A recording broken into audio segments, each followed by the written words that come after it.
Bien, buenos días. Muchas gracias por seguir acompañándonos por estos medios digitales que Dios ha puesto también como herramientas para poder nosotros continuar haciendo su obra. No estamos limitados por el espacio, por el estar en un lugar para poder congregarnos. Hoy damos seguimiento a esta serie de mensajes que hemos ido transmitiendo para ustedes a partir de el tiempo que hemos estado también teniendo en casa por las medidas que todos conocemos por este famoso coronavirus. Entonces, hoy vamos a seguir dando la continuidad a lo que hemos venido desarrollando, que es el capítulo 1 del libro de los Romanos. Y antes de empezar esta mañana, yo les voy a pedir que vayamos juntos a hacer una oración, a poner este tiempo en las manos del Señor, y bueno, pues que bajo su dirección, bajo su guía, bajo su Espíritu Santo, seamos edificados esta mañana. Vamos a orar juntos. Bendito Señor, Dios Padre Todopoderoso y Eterno, tú eres el Dios vivo y verdadero, ante el cual se va a doblar toda rodilla, Señor, toda lengua confesará que tú eres Dios, Señor, para tu honra y para tu gloria. Te damos gracias en esta mañana porque tú tienes a bien que estemos ya preparados para continuar con el estudio de tu palabra. Tú sé, Señor, quien quite de mi corazón, de mi mente, de mis pensamientos todo pecado, Señor. Asimismo, de que todos los que vayan a oír este mensaje sean receptivos a tu palabra, estén atentos a tu voz y que tú, Señor, seas quien nos edifique a todos para que todos alcancemos juntos la plenitud y la madurez que tú quieres que nosotros tengamos, Señor. Que seamos hechos y transformados al carácter de tu Hijo Cristo Jesús y que solamente Él y por medio de Él, que son hechas las cosas, pues seamos llevados de su mano a tu presencia, Señor. Gracias por todo lo que tú nos das, bendice este tiempo y ayúdanos, Señor, a permanecer atentos a tu palabra y ser edificados por medio de la misma. Gracias, Padre, en el nombre poderoso de tu Hijo Cristo Jesús, te lo pedimos y suplicamos. Amén y amén, Señor. Bien, recuerden que vamos dando seguimiento a lo que hemos estado compartiendo y estábamos en el versículo 4 del capítulo 1 del libro de los Romanos. Quiero que en esta mañana pues vayamos atendiendo lo que vamos a compartir, pero que me sigan con mucho cuidado porque lo que vamos a compartir en esta mañana es de mucha bendición para nuestras vidas, pero también es de suma importancia para todos aquellos que están del otro lado del monitor y que aún no conocen al Señor como su Salvador personal. Entonces, es importantísimo todo esto, entonces yo les voy a pedir que no se me distraigan, que tomen nota de los textos. Todos los textos que hoy vamos a compartir están basados de la Biblia Reina Valera 1960, esa es la versión que vamos a utilizar hoy. Normalmente yo cuando ocupo otra versión, ya les digo cuál es la versión que estoy utilizando, para que también hoy hay muchos medios digitales para poder bajar muchas versiones de Biblia y podamos ir dando seguimiento a todo esto. Entonces, yo voy a dar el texto, yo ya lo tengo a la mano, entonces no se me distraigan yendo a sus Biblias. Tomen los textos, después ya lo irán con calma a ver los pasajes, pero bueno, de alguna manera yo quiero que no se me distraigan en esta mañana. Entonces, estábamos en el versículo 4 del capítulo 1 y dice así la palabra de Dios, Romanos 1:4, que fue declarado Hijo de Dios con poder, está hablando del Señor Jesucristo. Eso ya lo vimos, esa parte ya la vimos, nos vamos a centrar en las frases que siguen. Según el Espíritu de Santidad, por la resurrección de entre los muertos. Entonces, vamos a ver primero, según el Espíritu de Santidad, recordemos que en el versículo 3 estábamos hablando de que fue declarado descendiente de David. Entonces, por el lado humano, el Señor era descendiente de David. Por el lado divino, pues por el poder de su resurrección, es declarado para los hombres hijo de Dios. ¿Okay? Entonces, por el lado humano, hijo de David, o descendiente de David, y por el lado divino es declarado hijo de Dios. ¿Ok? Entonces, ahora, vámonos a ir a la última parte del versículo, que es lo que vamos a analizar a profundidad esta mañana, que es por la resurrección de entre los muertos. Y entonces el tema que vamos a ver el día de hoy, básicamente es la resurrección. Y la resurrección del Señor, pues esa ya la vimos, ya hicimos referencia a lo poderoso que fue la resurrección del Señor. Y vamos, antes de entrar de lleno entonces a la resurrección de los muertos, vamos a entrar de lleno, más bien, vamos a empezar un poquito antes con los antecedentes. Hemos de recordar que cuando el Señor Jesús estaba ante el concilio, ante el tribunal, estaba siendo juzgado, entonces digamos que sus oyentes, los judíos, ellos tenían dudas de, aún con los milagros que estaba haciendo, ellos tenían dudas de no de los milagros, sino de quién era él que decía o que hacía estos milagros. Entonces, ¿por qué? ¿Cuál era el pensamiento de los judíos para poder tener ese argumento? Bueno, porque si recordamos nosotros, Dios mismo había utilizado a otras personas antes para resucitar muertos y también después. Nada más les voy a dar los ejemplos, lo que dice la escritura, y no nos vamos a ver a detalle, nada más les voy a dar la persona y les voy a dar el pasaje donde se encuentra, y ya ustedes lo verán con calma en otra ocasión, porque esto no lo vamos a tocar hoy, vamos a enfocarnos en otras cosas.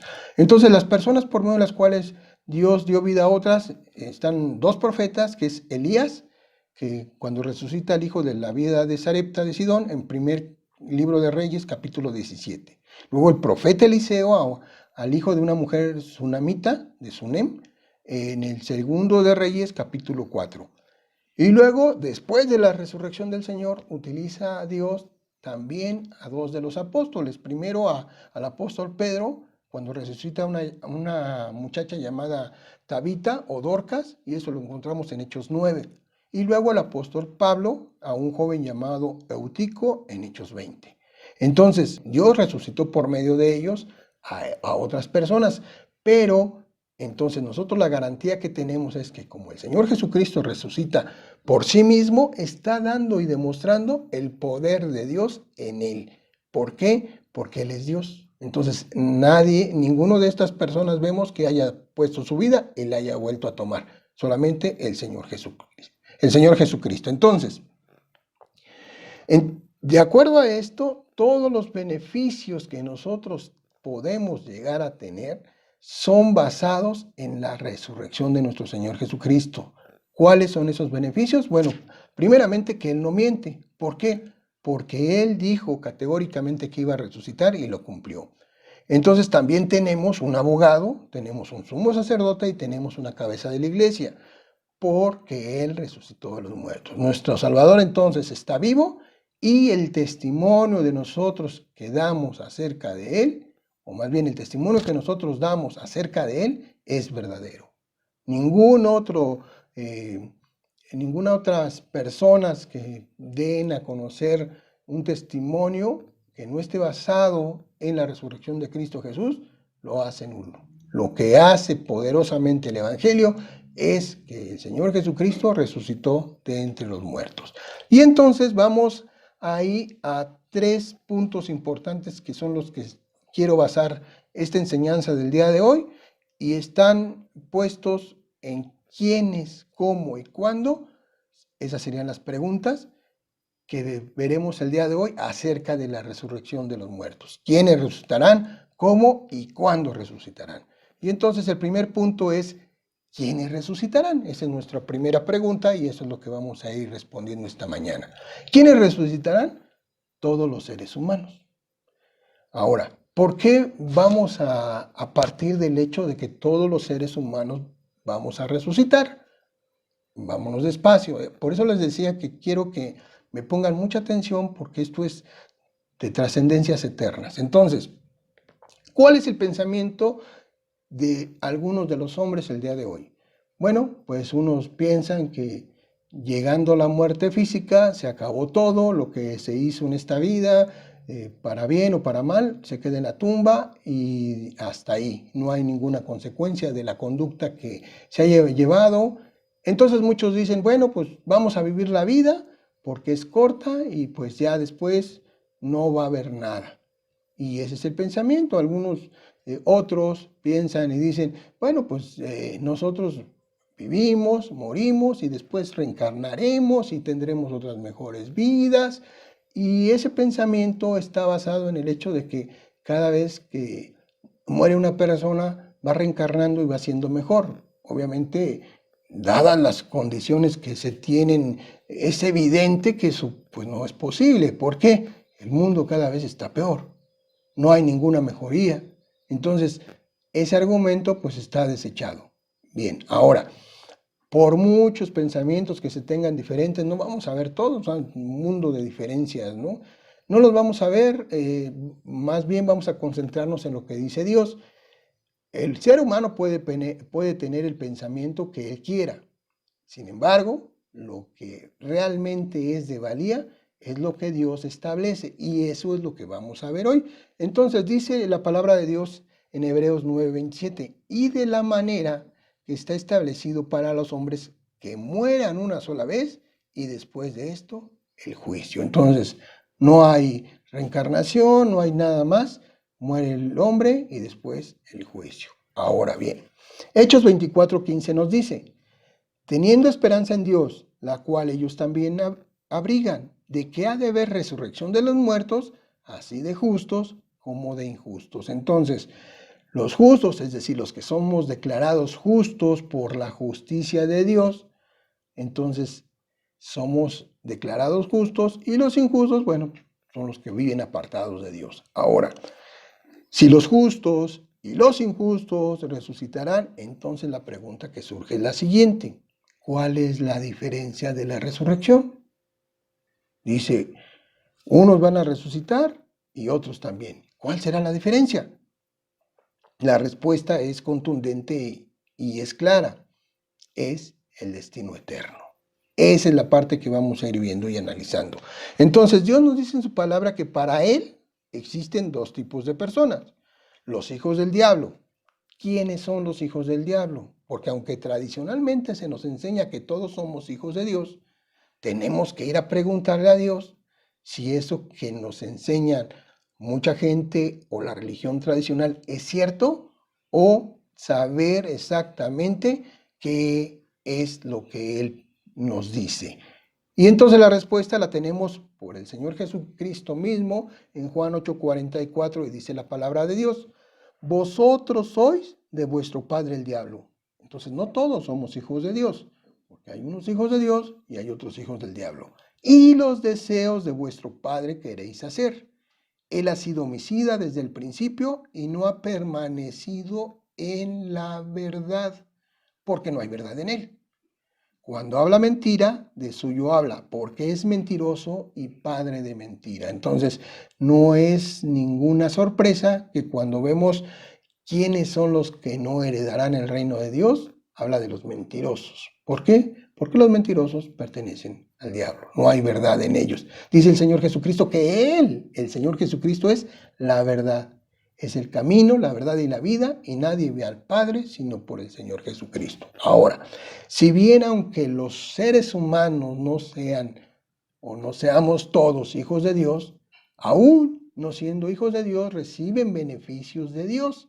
Entonces, por ahí puede ser que ellos tengan ese tipo de pensamiento también. Dice Mateo 5:45, para que seáis hijos de vuestro Padre que está en los cielos, que hace salir su sol sobre malos y buenos, y que hace llover sobre justos e injustos. Vemos que ahí está presente la misericordia de Dios. Los beneficios que tenemos los creyentes son alcanzados también para los incrédulos. ¿Por qué? Por la misericordia de Dios. Eso es lo que hace Dios. Bien. Ahora, ¿cuál es el destino entonces de aquellas personas que no conocen a Dios? no lo han aceptado como su Salvador. Entonces el destino lo podemos encontrar en Apocalipsis 20, del 12 al 15, que nos dice la palabra de Dios. Y vi los muertos.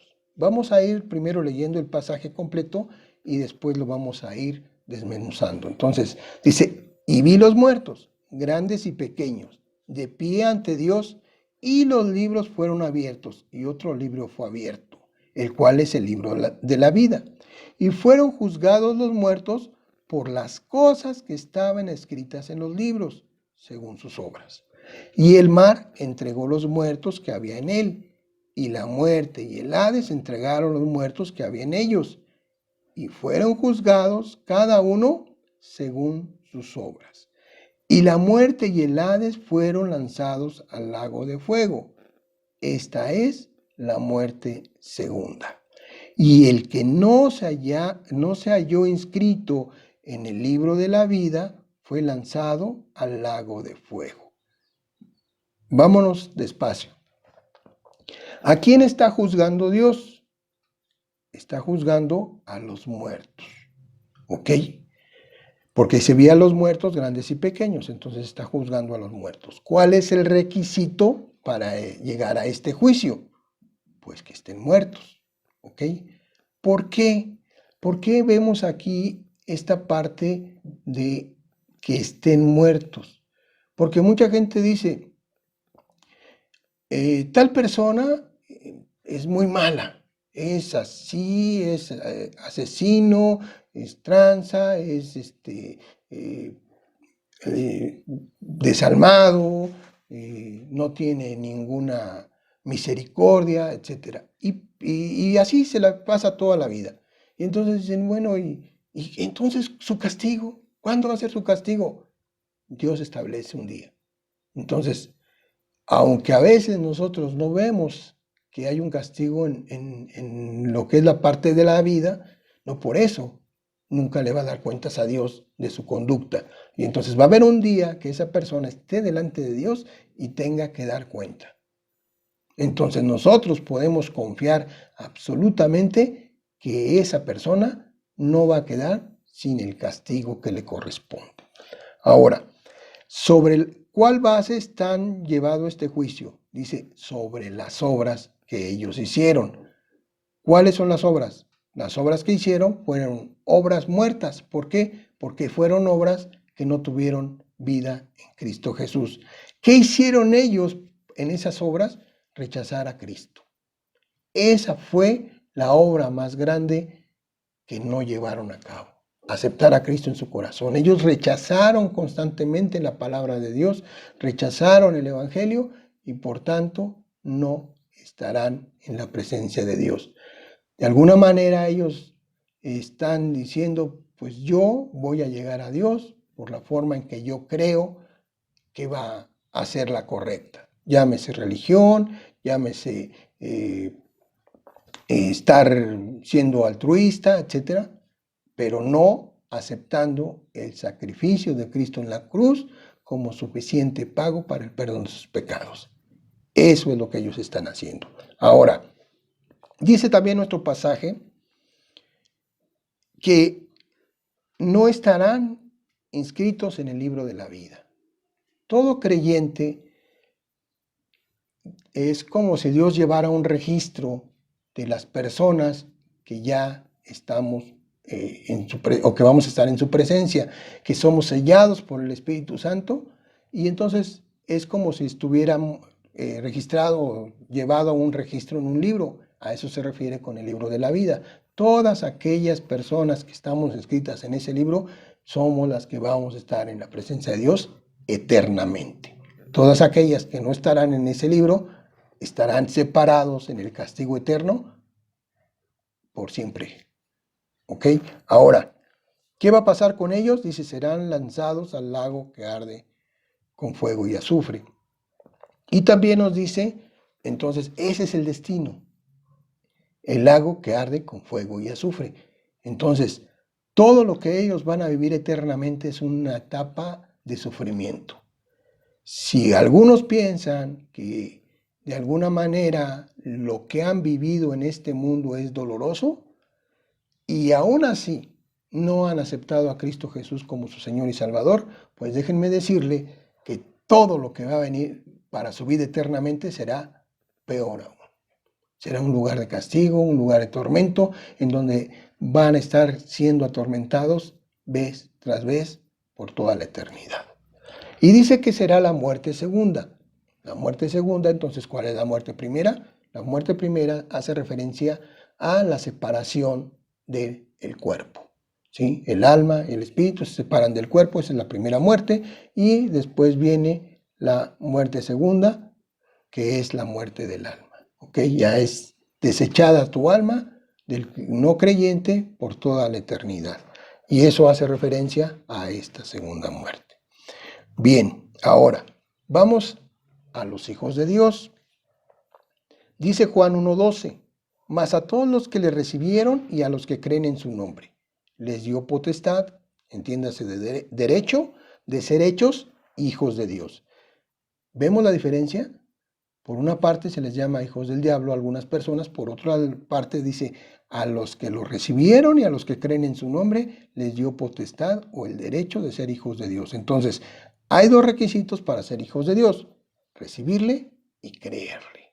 Algunos piensan que con creer que existe Dios es suficiente. No, no. Hay que creer en lo que dice Dios, en su palabra, hay que creer en la forma en que establece Dios para llegar al cielo. Es decir, arrepentirte de tus pecados, considerar que Cristo Jesús pagó por ellos, te arrepientes de tus pecados, le pides perdón y entonces aceptas el sacrificio de Cristo en la cruz para el perdón de tus pecados. Vamos a avanzar un poquito y ahorita me enfoco en esta parte. Dice, entonces, antes de continuar, vamos a ver lo que la Biblia refiere de los que somos hijos de Dios, cómo tenemos ese beneficio y cómo debemos saber lo que Dios dice. Dice 2 Corintios 5:17, de modo que si alguno está en Cristo, nueva criatura es. Las cosas viejas pasaron, he aquí, todas son hechas nuevas. ¿Cuál es la condición de que las cosas viejas pasen y que todas sean hechas nuevas? La condición es, dice, si alguno está en Cristo. Entonces debemos estar en Cristo para que esto sea una realidad. Vamos a ejemplificar esto. ¿A qué nos referimos cuando estamos hablando de la palabra en? La palabra en nos indica un lugar o una posición donde estamos parados o un lugar donde se está algo. Y ahí les va un ejemplo muy sencillo para que ustedes lo puedan entender. Hay un lugar en Puebla, llamado Chignahuapan. Si yo le digo a un familiar que fue ahí y me pregunta, oye, estoy en Chignahuapan por primera vez, ¿qué yo sé que tú has ido ahí, ¿qué me recomiendas o qué lugares me recomiendas que yo pueda ir a visitar? Yo le diría, mira, puedes ir a la cascada, puedes ir a la laguna y puedes ir a los baños termales. ¿Cuál es la condición para que esta persona pueda ir a esos lugares que están en Chignahuapan? Pues la condición es que él esté en Chignahuapan. O sea, no puede ir a la cascada, no puede ir a la laguna y no puede ir a los baños si no está en Chignahuapan. Si él estuviera en Cancún, pues no va a poder asistir a los lugares que le estoy diciendo. Si él estuviera en Acapulco, tampoco lo pudiera hacer. Entonces, de la misma manera, si nosotros no estamos en Cristo, si la persona no está en Cristo, no puede participar de todos los beneficios que Dios nos da por estar en Cristo. ¿Me explico? Es eso. Ahora, para poder entonces tener todos los beneficios que Dios nos da, es necesario, es requisito estar en Él. Voy a poner otro ejemplo, pero antes quiero que meditemos un poquito. Tú me puedes decir, yo tengo una religión. Pues sí, pero yo te pregunto otra vez, ¿estás en Cristo? Oye, pero es que yo asisto también a una congregación cristiana. Otra vez pregunto, ¿pero estás en Cristo? O sea, ¿lo has aceptado como tu Salvador? ¿Tú sabes o tienes la certeza de a dónde irá tu alma cuando dejes este mundo terrenal? Esa sería la pregunta. No que asistamos a una religión o que tengamos una religión. No, lo importante es estar en Cristo, tener a Cristo. Voy a ejemplificar otra cosa. Este pasaje nos va a ayudar también a entender lo que significa estar en Cristo y los beneficios que nosotros obtenemos por estar en Cristo, o los creyentes tenemos por estar en Cristo. Dice Efesios 1 del 3 al 6. Bendito sea el Dios y Padre de nuestro Señor Jesucristo, que nos bendijo con toda bendición espiritual en los lugares celestiales en Cristo, según nos escogió en Él, en Cristo, antes de la fundación del mundo. Y aquí viene para qué nos escogió, para que fuésemos santos y sin mancha delante de Él. ¿De quién? De Cristo.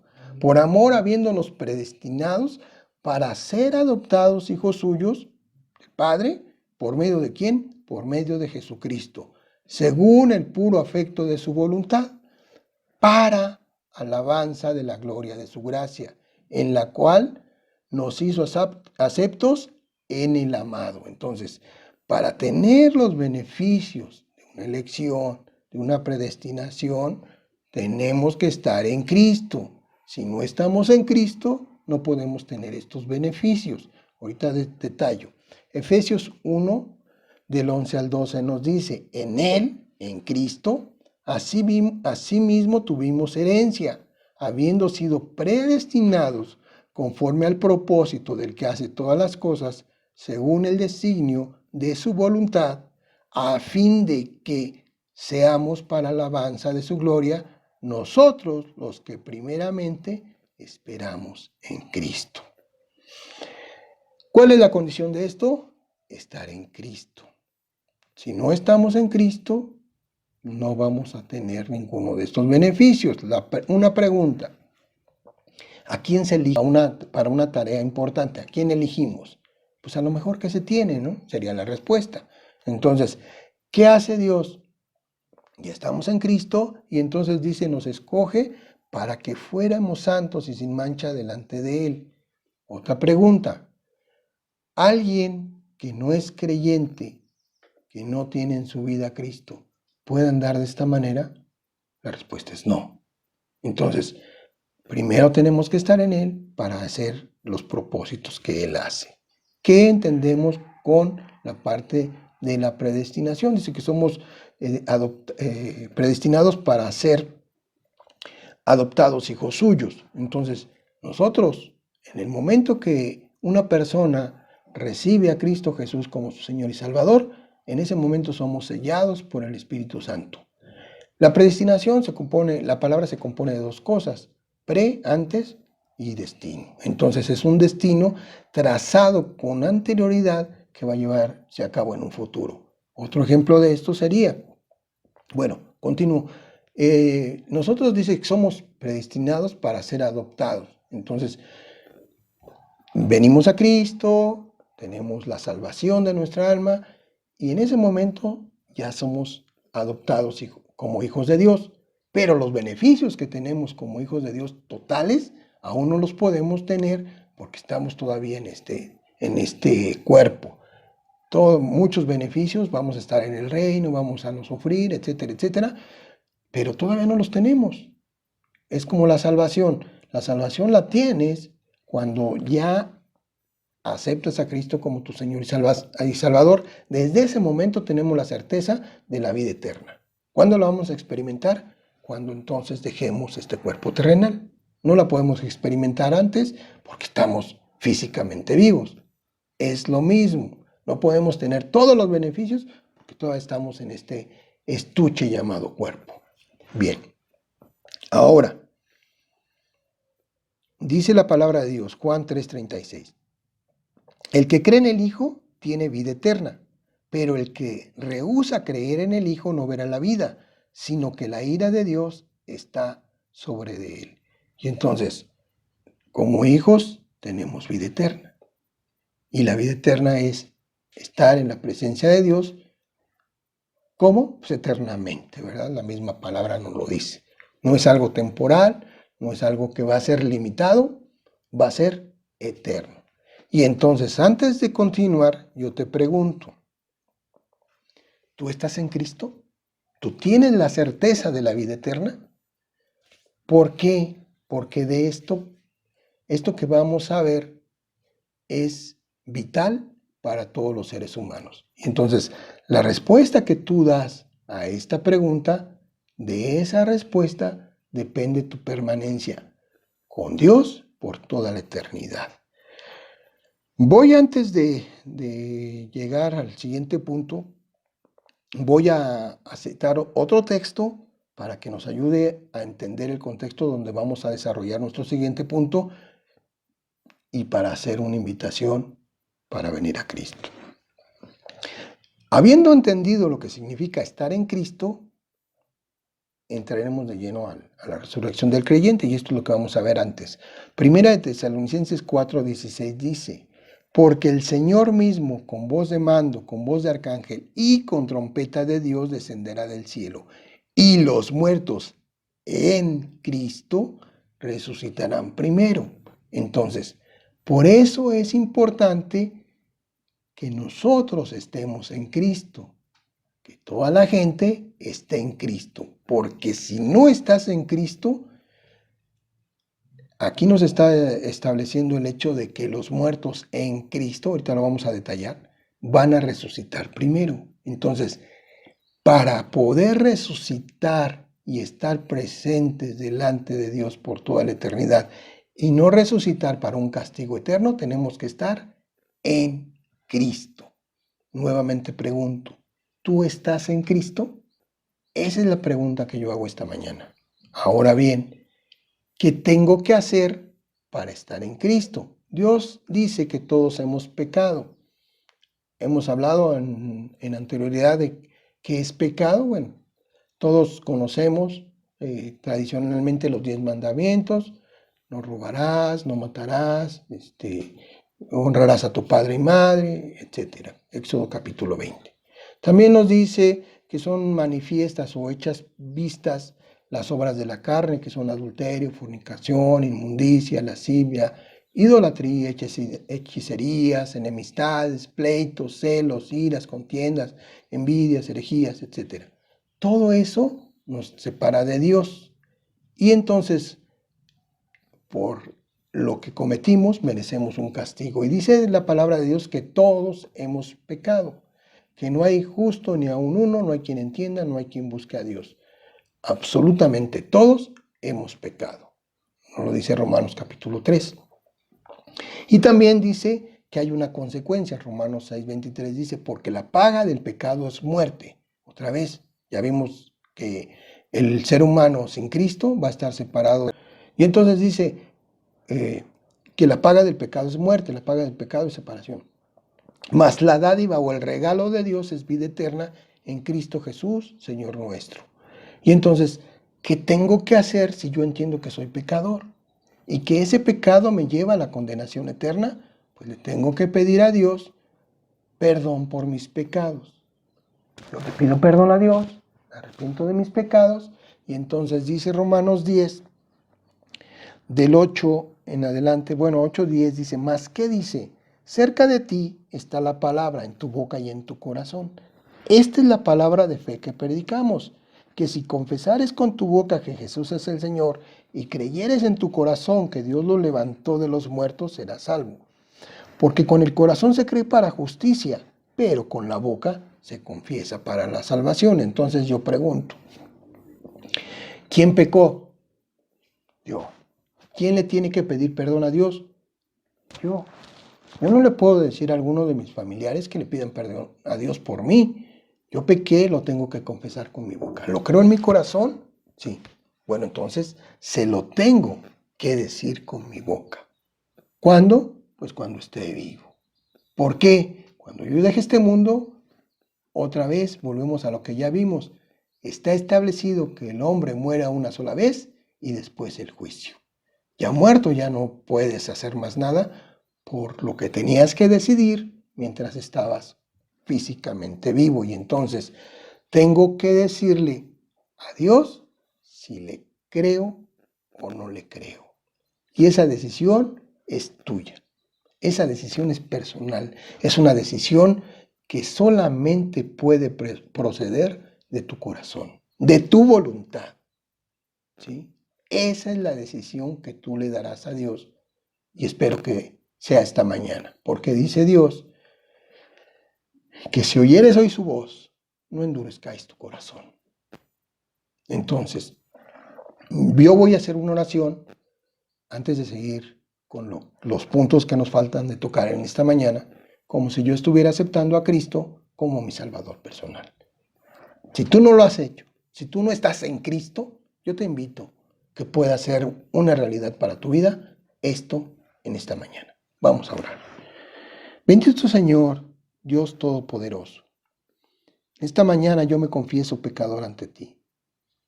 Yo sé que he pecado. Tú conoces la verdad en lo íntimo y conoces lo que hay en mi corazón. Tú sabes todo lo que yo he hecho y, Señor, yo te pido perdón por mis pecados. Perdona mis pecados, Señor. Yo no quiero estar condenado a ir al infierno. Yo quiero aceptar el regalo de la salvación que tú das en la obra de tu Hijo Cristo Jesús en la cruz. Él pagó con su sangre todos mis pecados. Y yo confío y acepto ese sacrificio como el pago por todo lo que yo he hecho mal delante de tus ojos. Me arrepiento de mis pecados, Señor. Límpiame con la sangre que derramó tu Hijo Cristo Jesús en la cruz. Límpiame de todos mis pecados y abro en esta mañana mi corazón para que tú entres en él, para que tú gobiernes en él, para que tú hagas el cambio en mí, para que tú, Señor, seas una realidad en mi vida. Yo quiero estar en ti, Señor. Yo quiero estar en Cristo. Yo quiero tener todas las bendiciones y las provisiones que tú das a aquellos que son tus hijos, Señor. Yo quiero que seas mi Padre. Yo quiero estar en tu presencia cuando tú me llames y deje este mundo terrenal. Señor, yo confío en ti y confío en el sacrificio de tu Hijo Cristo. Perdona mis pecados y te acepto en esta mañana a ti, Señor Jesucristo, como mi único y suficiente Salvador. En el nombre poderoso, que es sobre todo nombre y ante el cual se va a doblar toda rodilla y toda lengua confesará que tú eres Dios, para honra y gloria del Padre. Gracias en ese nombre que es sobre todo nombre. En el nombre poderoso de Cristo Jesús. Amén, Señor. Bien. Ya vimos que el que no es creyente va a resucitar y va a estar en un juicio. Ahora, vamos a la resurrección del creyente. ¿Cómo será la resurrección de los creyentes? Y entonces vamos al siguiente pasaje que está en Primera de Tesalonicenses, capítulo 4, versículos 13 al 17. Dice la palabra de Dios. Tampoco queremos, hermanos, que ignoréis acerca de los que duermen. En este caso, el apóstol Pablo nos está diciendo, no está ocupando la palabra muerte para aquellos que están en la tumba, está ocupando la palabra duermen, es decir, están reposando. ¿Por qué? Porque van a llegar a la presencia del Señor. Solamente un tiempo está el cuerpo ahí, pero después va a ser juntado con el alma.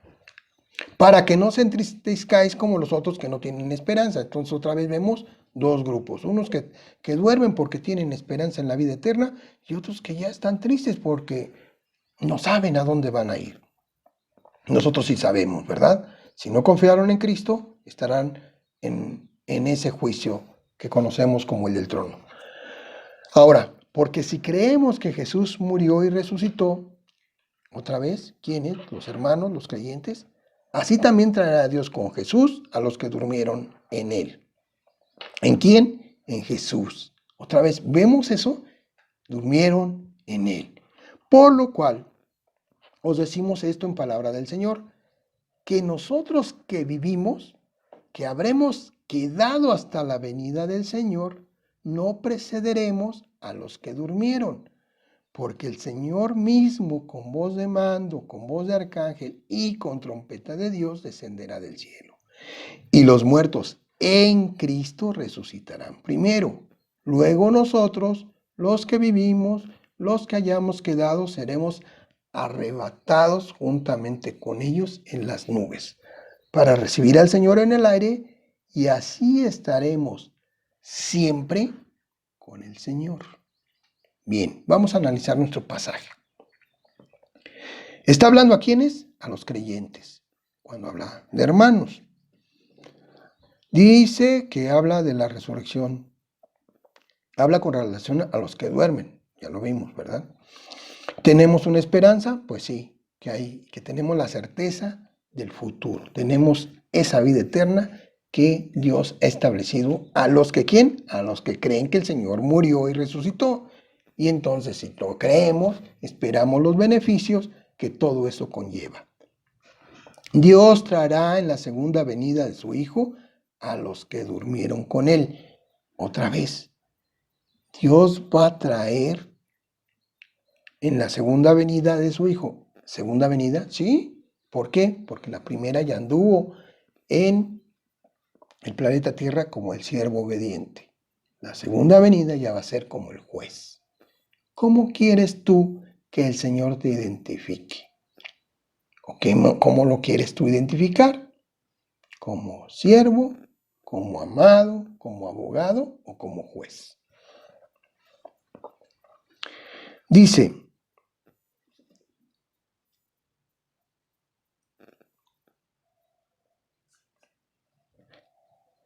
y los muertos en Cristo resucitarán primero. Ok, a ver, ¿qué entendemos con esto? Que lleva un orden, la resurrección. Dice, luego nosotros, los que vivimos, los que hayamos quedado, seremos arrebatados. Entonces, ¿quiénes van a estar primeramente con el Señor? Los que durmieron en Cristo. Bueno, ese es el hecho. Primero, ellos resucitan. Y luego dice, nosotros, los que hayamos quedado, seremos arrebatados. A ver, otra vez. ¿Qué quiere decir arrebatado? Bueno, arrebatado viene del griego arpazo, que significa arrebatar o llevarse. Y después seremos juntados con los otros creyentes en Cristo, en un lugar. ¿Cuál es el lugar? En las nubes. El Señor, ¿se acuerdan que en Hechos, capítulo 1, nos menciona cómo el Señor es llevado al cielo y que después los ángeles le dicen a los apóstoles que qué buscan en el cielo si el mismo Señor que vieron subir al cielo va a descender? Así como lo vieron subir, así va a descender. Entonces, ¿qué significa esto? Que el Señor va bajando, todavía no pone corporalmente sus pies en la tierra y sucede el arrebato. Sucede el arrebato. Entonces dice que hay un orden. Primero los que ya murieron, los que están en Cristo, pero que ya murieron, que ya no están físicamente vivos, esos van a ser juntados con el Señor. Pero dice también que va a haber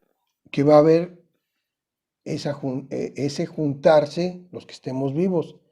Y entonces yo pregunto, ¿es posible entonces que algunas personas vayan a la presencia del Señor sin pasar por la muerte? Lo vamos a ver un poquito más adelante, pero quédense con esa reflexión ahorita. ¿Qué va a suceder cuando estemos ahí, mientras estemos en ese tiempo de ser arrebatados? ¿Qué acontecimientos se van a llevar a cabo mientras aquí en este planeta Tierra va a estar pasando todas las calamidades que encontramos en el Apocalipsis? Bueno, nos dice la palabra de Dios que va a ser llevado el tribunal de Cristo para entregar las coronas a los creyentes.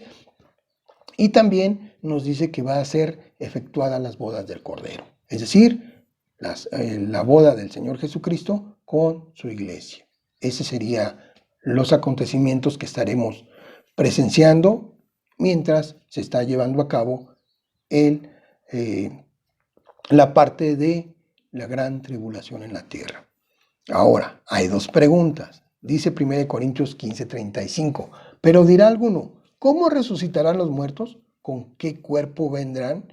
Y 1 Corintios 15, 50 al 53 nos da las respuestas.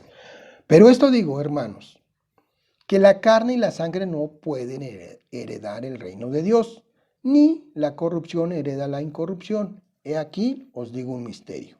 No todos dormiremos, pero todos seremos transformados. En un momento, en un abrir y cerrar de ojos, a la final trompeta. Porque se tocará la trompeta y los muertos serán resucitados incorruptibles y nosotros seremos transformados.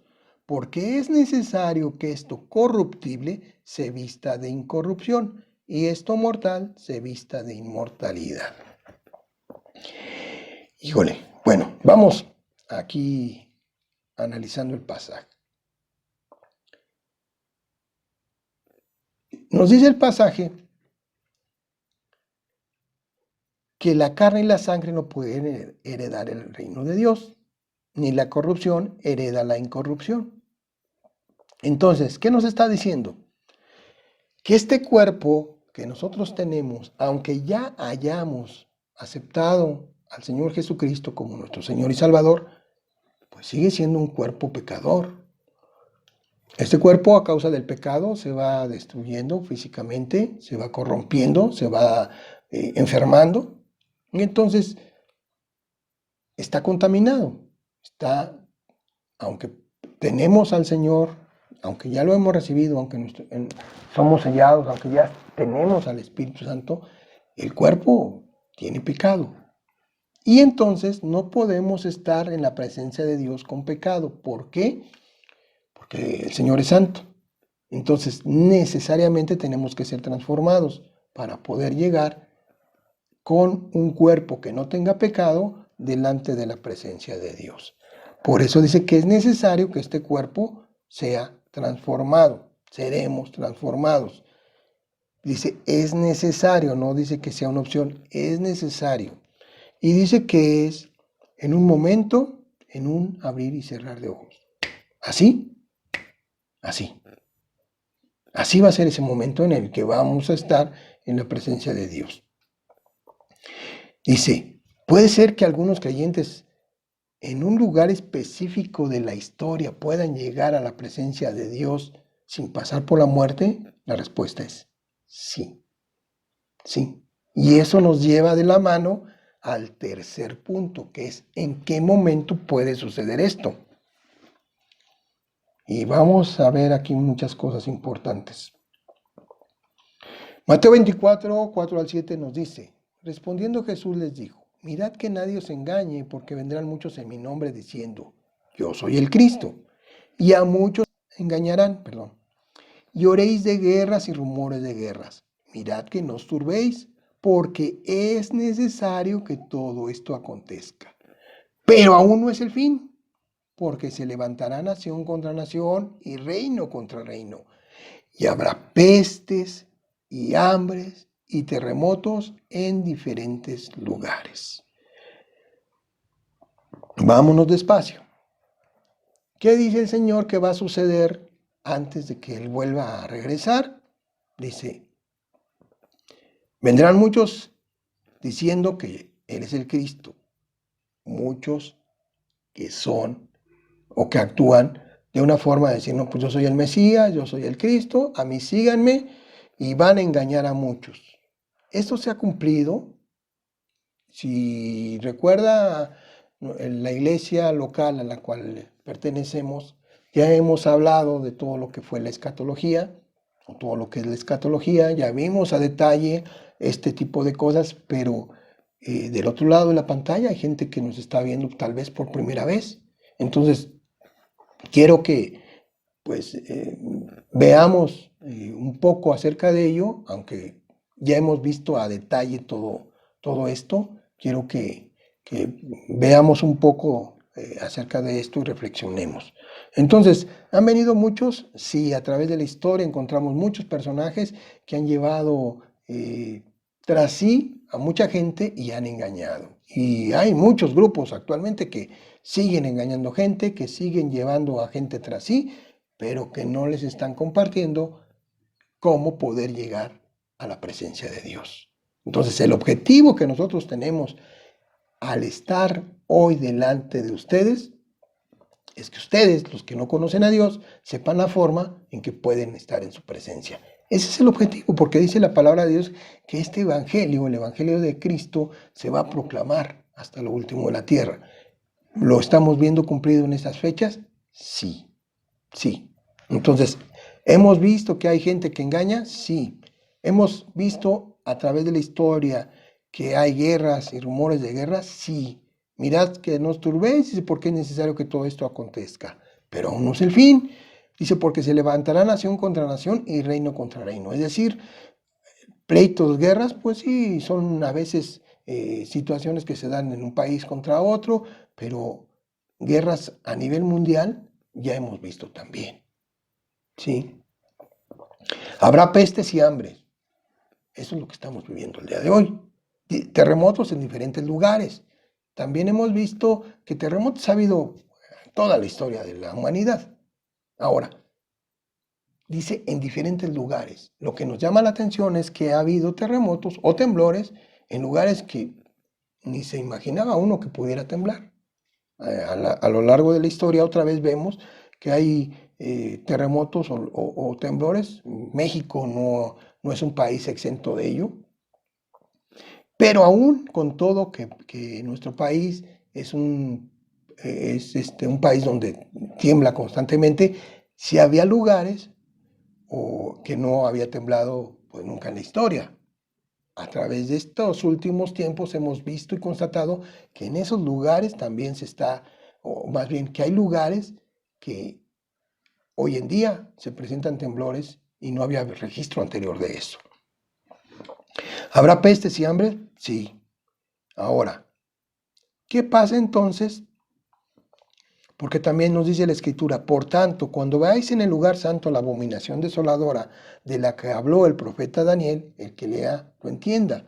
Entonces, nosotros podemos estar aquí 2 o 3 horas todavía hablando de este tema. Estamos nada más hablando de la resurrección porque nos lleva de la mano de lo que estamos hablando en el versículo 4 del capítulo 1 del libro a los Romanos. Por eso estamos tocando esta parte. ¿Nos podemos llevar aquí todavía 2 o 3 horas? Sí. ¿Nos podemos llevar 2 o 3 mensajes? Sí. Pero, insisto, son cosas que nosotros como iglesia ya lo hemos visto a detalle. Estoy tocando algunos puntos. Si tú eres una persona que acaba de recibir a Cristo o si estás siendo apenas edificado, nos va a costar un poquito de trabajo entenderlo. Por eso ya hemos tomado mucho tiempo para irnos de poco a poco. Si quieren el material que ya hemos compartido, bueno, pues ya se pondrán en contacto con nosotros, con todo gusto se los haremos llegar para que podamos ver todo lo que en su momento ya lo hemos establecido. Ahora bien, otra vez volviendo al regreso de este punto, ¿en qué momento puede ser esto?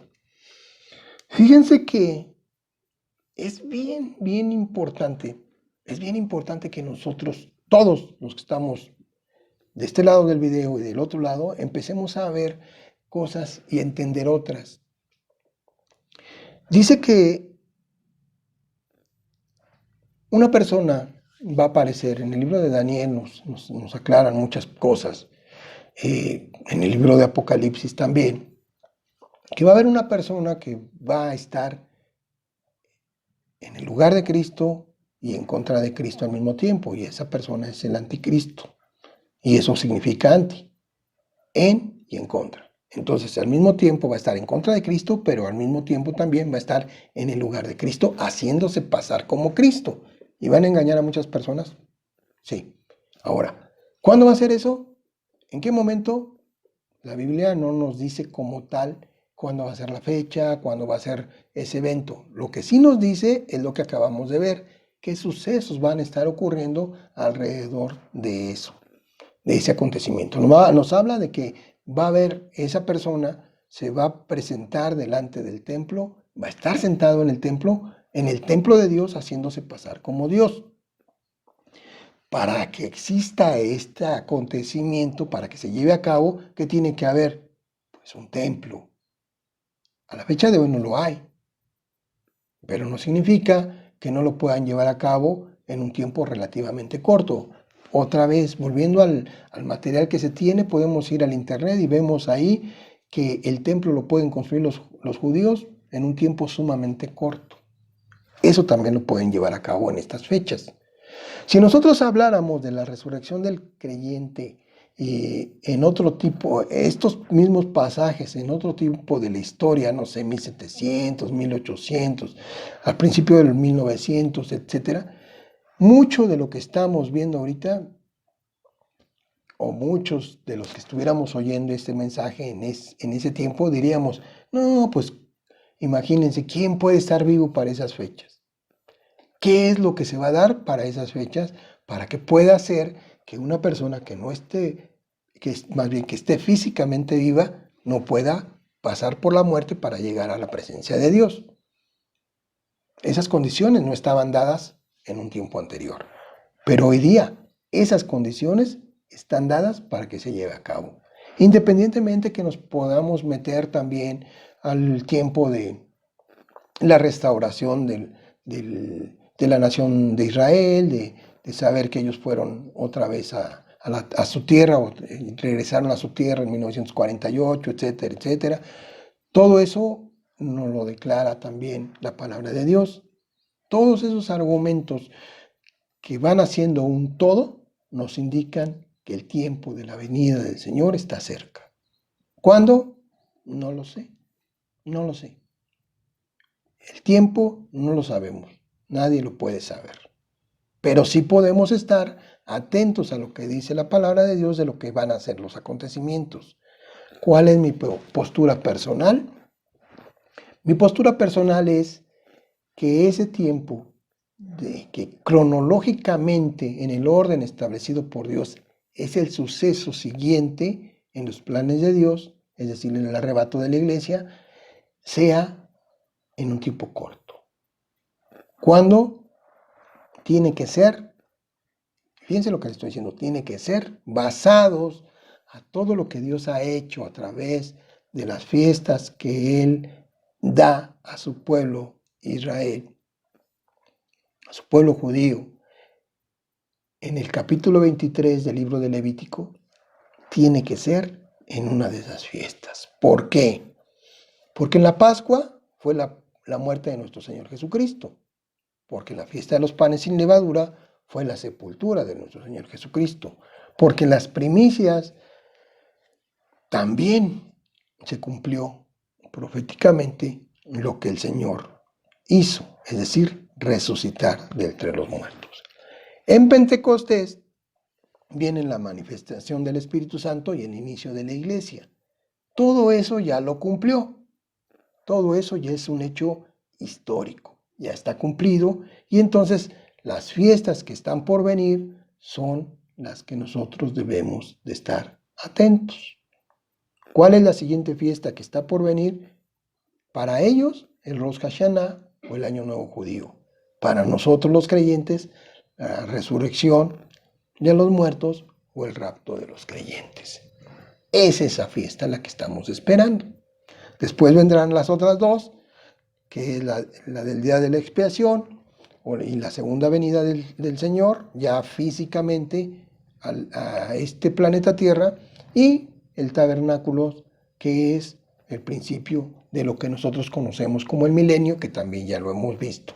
Entonces, todo esto es lo que está por venir. Mi invitación es, en esta mañana, no te quedes fuera de estos acontecimientos. Si no has entregado tu vida a Cristo, no tardes. Dice que el Señor no retarda su promesa, aunque algunos la tienen por tardanza. El Señor ya no tarda. El Señor está a la vuelta de la esquina. El Señor ya está anunciando que prontamente estará aquí nuevamente. Que tomará a sus hijos para que nos juntemos con Él. Que vamos a ser resucitados o que van a ser resucitados los muertos, sea cual sea. Si tú estás vivo físicamente, podemos llegar a la presencia del Señor. Si yo estoy vivo físicamente, podemos llegar a la presencia del Señor sin pasar por la muerte. Pero si llegado el tiempo, nosotros vamos a la tumba sin ser arrebatados, también tenemos esa esperanza de que Dios nos va a levantar y vamos a estar con Él, con el Señor Jesucristo. No te quedes fuera de estos acontecimientos, por favor. Estamos viendo ahorita lo que está sucediendo, no a nivel nacional, a nivel mundial. Tanto se está hablando de todo lo que está aconteciendo. No es una casualidad que esto esté siendo hecho en los últimos días. No es una casualidad. La invitación está ahí. Dios te está invitando a que pertenezcas a su familia, a que estés en Cristo, a que seas llevado a la presencia de Dios. ¿Habrá otro momento? ¿Habrá otra oportunidad para tu vida? No lo sabemos, solo Dios lo sabe. Pero si oyes hoy su voz, no endurezcas tu corazón. Clama a Él y Él te responderá. No tardes. Quiero dejarles que meditemos en el siguiente texto. Primera de Pedro 1:3 dice: bendito el Dios y Padre de nuestro Señor Jesucristo, que según su grande misericordia nos hizo renacer para una esperanza viva, por la resurrección de Jesucristo de los muertos. El Señor resucitó y esa es la garantía que tenemos nosotros los creyentes de que vamos a estar en su presencia. Vamos a orar. Padre Santo, te doy gracias en esta mañana porque tú eres bueno, Señor, y tu misericordia es para siempre. Gracias por tus promesas, gracias por la bendición que tú nos das de poder escuchar tu palabra, de poder oírla, pero principalmente, Señor, del regalo de salvación que tú nos has dado a quienes hemos confiado en ti. Señor, si hay alguien en esta mañana que no haya entregado su vida a ti, por favor, Señor, por favor, que Él en esta mañana abra su corazón y te acepte, Señor. Tú sé con Él. Que tu Santo Espíritu lo redarguya de pecado, de justicia y de juicio, y que no tarde en doblar sus rodillas y proclamarte como su Señor y Salvador. Que se arrepienta de sus pecados y que te entregue su vida, Señor. Y que pueda disfrutar de todos los beneficios que tú nos das a aquellos que te hemos aceptado como nuestro Salvador personal. Gracias, Dios, por ello. Y te pedimos también por todas esas personas que trabajan en los hospitales y que están constantemente atendiendo casos de este virus. Tú sé, Señor, quien los protejas, que tú les quites las enfermedades si es tu voluntad, pero principalmente que tus propósitos se cumplan y que ellos también volteen su rostro a clamarte a ti, Señor, a tener una relación personal contigo y que, Señor, ellos puedan ser también guardados de toda enfermedad, de toda esta situación que se está llevando a cabo a nivel mundial. Padre, cuida a tus hijos, cuídanos a todos, sé con nosotros y derrama bendición en todos los hogares en los cuales tú eres el Rey, Padre. Gracias, Señor, por todo lo que tú nos das y bendice a cada uno de nosotros. En el nombre de tu Hijo Cristo Jesús te lo pedimos y suplicamos. Amén y amén, Señor. Muchas gracias por estar aquí nuevamente con nosotros. Gracias.